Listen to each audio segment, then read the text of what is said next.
my dear sister Angie, the girls, and the entire Ireri family, friends, colleagues. Let me begin first and foremost on my own behalf, on behalf of Margaret, my wife, and my family, to really extend our deepest condolences to you, Angie, and to your family for the loss of, to you, a husband and a father, but to us, a friend, a man who filled all our lives with joy and laughter.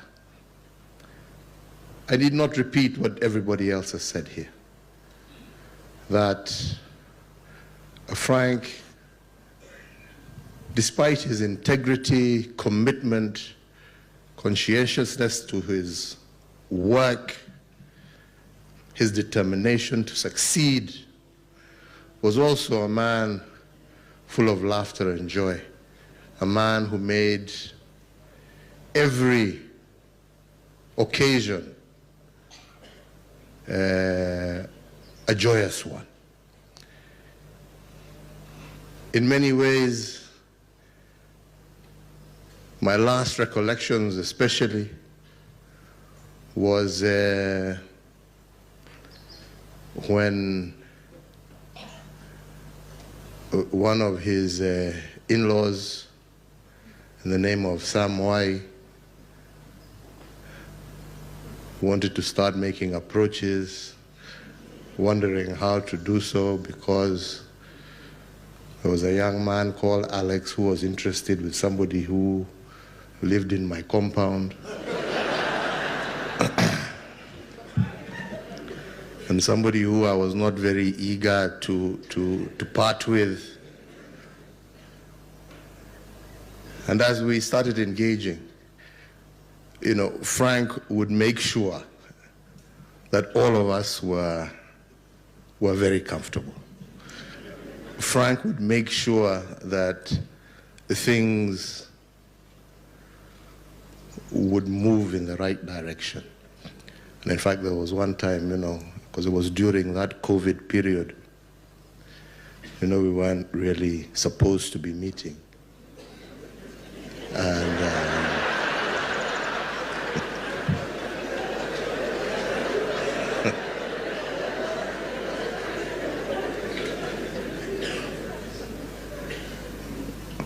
we were sort of, I don't think, anyway, we were left to sort of sort out the situation, and Frank was wondering, now we're here at State House, it looks like you are fine, but you know, some of us have got to get across town.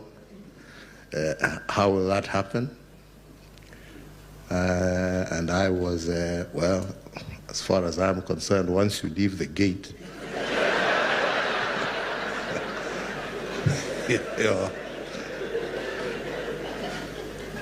you're in your own territory, because I remember another friend of mine who we lost, who also tried one time to utilize our friendship. And I'm so glad that even Frank, you've told us he didn't like those issues of, you don't mix work with other things. Because, you know, I reminded Frank, you know, that I had a friend of mine by the name of Kasidai Wayaki, who one day was caught by police having overindulged in his uji and tea. And as he was nabbed by one of those breathalyzer fellows along the road, he had the nerve to call me. And in his state of mind, you know, reminding fellow, you know who I know. He's giving the phone over. So I just sort of like pretended that, hello, I can't hear you, you know. and kind of switched off the phone. Why do I say that? I say that because I recited the story to Frank on that day, and I told him, well, please let us know when everybody's home, and I really hope that you make it in one piece. And sure enough, he did call, but after that they were not so willing to come back to visit me until that period was over.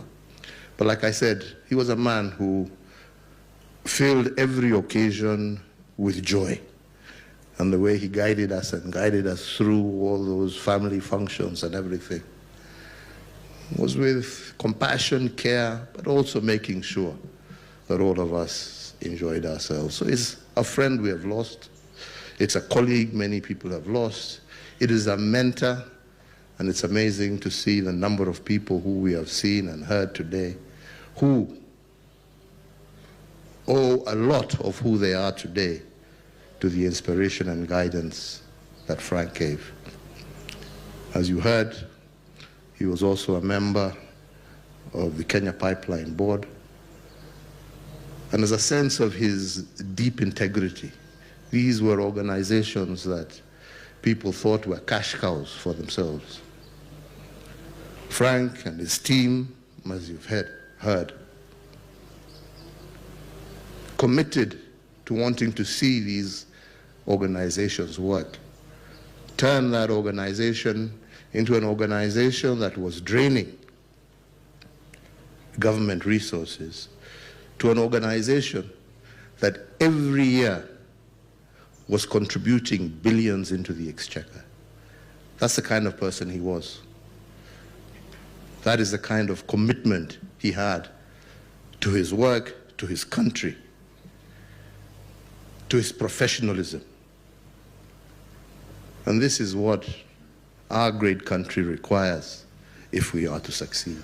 A lot of what we hear today, people talking about affordable housing, a lot of these things, people don't recognize the legwork people like Frank did. And it's very unfortunate sometimes that the true heroes are the ones that are not recognized in a lot of what we see actually happening and going on today. I doubt even some of those ones who talk about it understand what they're talking about, but since it's popular to say, wacha waendelee. So mine is to say I've lost a friend, I've lost a colleague, and especially for me in, don't know whether I should say this, but these are realities of life. In the last year, and a good part of this year, whenever we met, he was very encouraging about some of the challenges that we were going through. And since he had more experience than some of us, he was very encouraging in guiding and telling you how to look at this and how to handle some of these challenges in life, health and otherwise. And I'll miss that counsel, and I'll appreciate everything he guided some of us towards, and how he really held our hand and told us, don't worry, things will come to pass, it will go. We trust in God, we believe, and the reason Frank is lying here is because it is his time. Those of us who have those challenges will continue fighting with them, but equally, when it is God's time, we shall join him and be thankful for the life that we lived and the times that we shared together. Mine is to say to you, Angie, you are still our in-law. We will be with you. We will continue to share with you, and we look forward to continuing to hold each other's hands